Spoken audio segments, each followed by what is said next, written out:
you go back to this idea of blue zones, and everybody wants to make a big deal about the diet of people in the blue zones. But when you actually dive into that story, it's actually the community, and it's actually being around people.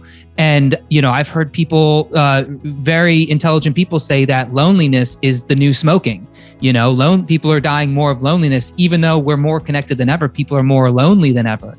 And even people who are in relationships and have people around them still have this thing that they cannot feel fully connected to people. So to think that something as simple as touch can spike your HRV, can help your heart rate variability. And I've, again, seen it in my own experience. You obviously have the data of other users. You can look at the reviews of this thing online, and people are seeing very similar results that, wow. And it's not something you go, I used the Apollo yesterday and I feel amazing. It's one of those gradual things that you look back a month or two from when you first started using it. You could use the Aura, you could use the Whoop, or you could just go, oh man, yeah, I do actually feel better now that I've been using this thing every day consistently for 2-3 months. And you start to see my digestion's better, my skin's improving, I'm not waking up with as much anxiety, on and on and on with all of these conditions that start to slowly go away when you're using something like the Apollo.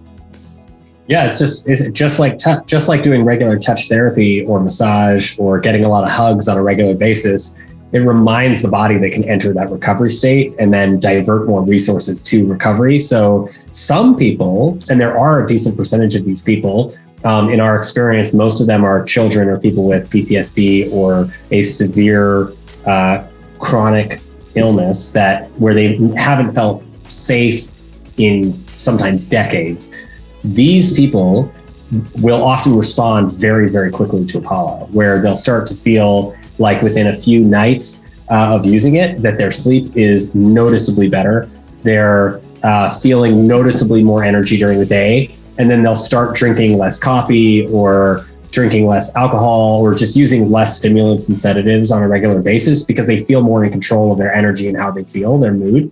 And that is also something that happens for a lot of people. But I think it's important, what you said, which is that while some people do get a relatively quick response, and you can, if you use Apollo, as we recommend on our website, which you could find at how to get the most out of Apollo in our blog post, which is probably the most helpful place to go. The effects, more interestingly, are cumulative. So even if you notice or don't notice an effect right away, the body is being trained to respond better to stress, and it's being trained to be more resilient. And I think what's really fascinating that you'll find very exciting is that soothing touch is expected to induce regular soothing touch by nature of how it works in the body is expected to induce similar responses to in the body over time that exercise and meditation do when they're practiced regularly. And now that we've followed people with using Apollo over the course of a year, what we've actually seen is that when people start using Apollo regularly on the order of about 3 or more hours a day, having it vibrating on their bodies, and about 5 or more days a week, we start to see that these people are getting, within an 8-week time frame, they're getting comparable benefits to what you would get from adopting a new meditation practice or exercise routine for 30 minutes a day for that same amount of time. Because all of these techniques are training the autonomic nervous system to be in balance. They're training us for recovery as much as they're training us for peak performance. You can't have one and not the other.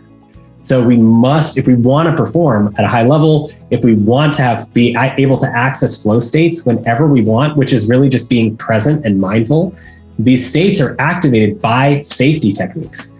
So we have to practice the safety techniques, whether it's with Apollo, whether it's with gratitude practice or self-compassion, self-love practices, or whether it's with breathwork or yoga or meditation or mindfulness or any of these other things we've talked about.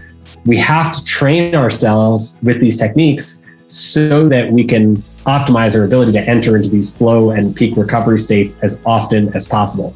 And that will make sure that when stress comes, when challenge comes, we're at our peak or closer to our peak to be able to adapt and cope with whatever comes our way.